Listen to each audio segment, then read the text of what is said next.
Please be ready for a dictation of exercise number 23 from Progressive Magazine of July 2022.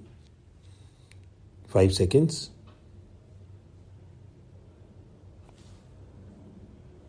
Start.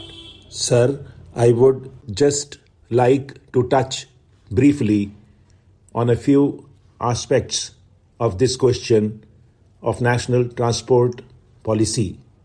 This report is a very valuable report, but like many of its predecessors and successors, I think it is being consigned to the pigeon holes or cold storage, whatever you like to call it, and most of the recommendations that you find in this report have not been implemented by the government, whether it is the central government or the state government, or the two of them having joint responsibility in some of these matters. The problems which are facing the country in this respect are getting more and more acute. Sir, you will forgive me if I speak with particular reference to some of the problems as they affect my state and my part of the country, not because of any local or partisan outlook, but because I just got very limited time at my disposal. About freight equalization, there is a whole chapter in this report. I only wish to point out that report itself has stated categorically that the original purpose of railway freight equalization was to stimulate the dispersal of industries, but they have also admitted that this object has not been achieved, and rather than helping the proper and optimal dispersal of industries, it has actually added to the real transport costs. Now, for example, in West Bengal, iron and steel, which are available in our region, are covered by freight equalization. So that is an advantage enjoyed by the engineering industries located in other states at great distances like Maharashtra and so on. But in the reverse process, you find that Bengal does not grow any raw cotton. We have got textile industries, and all the raw material that is cotton has to be brought from cotton growing areas, but it is not covered by freight equalization. So our textile industry offers this disadvantage in competition with other older textile centers. Similarly, consumer goods have also not been covered. We have to get all our sugar from outside. We do not grow any sugar cane.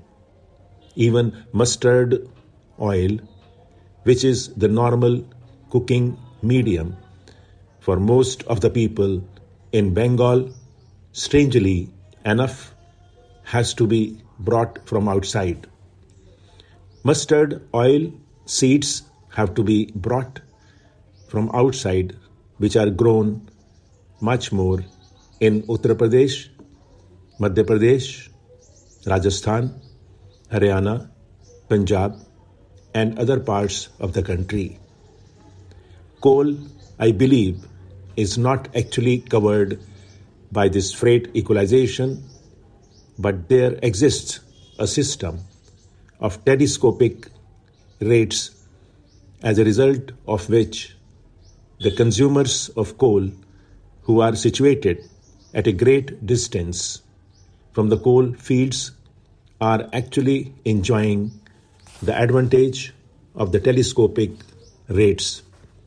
It is another form of freight equalization, even if formally it may not be so.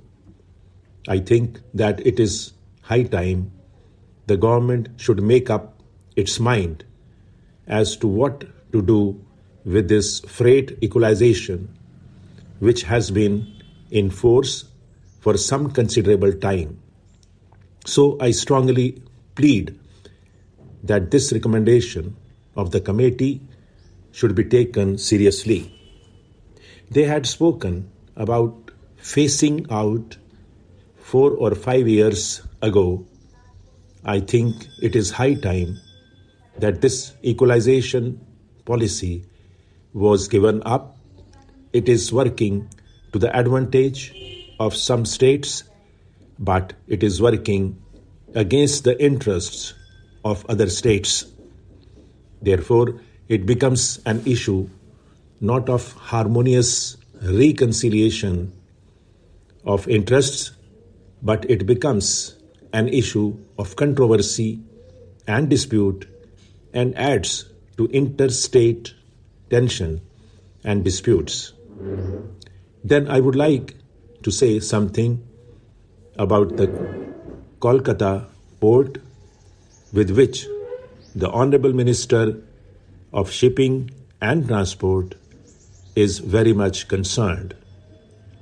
This report has spoken about the phase that most of our inland waterways are facing very serious hazards. That is to say, hazards of shallow water, erosion of the banks of the rivers, and so on. But of all the inland waterways, the one which is never described as an inland waterway because it happens to be one of the major rivers of this country is the Ganga. When it reaches the Gangetic Delta, when it becomes known more familiarly as the river Hooghly. Everybody knows that for years we are grappling with this problem, with that unless something is done to improve the navigability of that river, the Calcutta port is dwindling, is shrinking, and it can no longer receive large vessels as it used to at one time. And this is all due to the situation of the river, for which government has spent a considerable amount of money constructing the Farakka barrage in the hope that we would get an extra flow of water from the Ganga diverted through the Farakka barrage, which would flush out the accumulated silt from the Hooghly river and thus permit navigability to be increased. But I regret to say that this is not happening at all.